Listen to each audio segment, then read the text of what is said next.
Sveikos. Atvažiavau namo iš stovyklos ir supratau, kad turiu įrašyti šį įrašą. Darau tai pirmą kartą gyvenime. Man sunku, bet matyt, pirmą kartą turiu tai padaryti.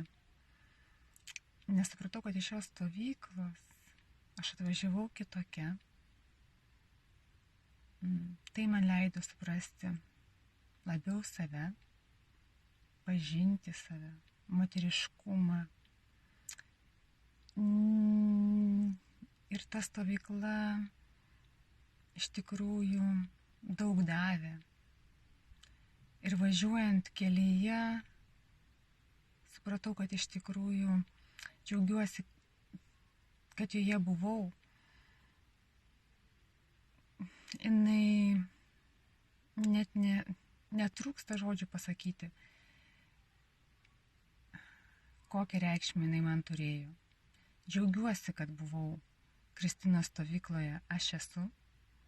Tikiuosi, kad dar būsiu jos stovyklose ir ne vienoje. Ir susitiksiu su tom moterim, su kuriuom susipažinau. Dėkoju tau, Kristina, ir visom moterim, kurios buvo kartu. Ačiū. Iki pasimatymo.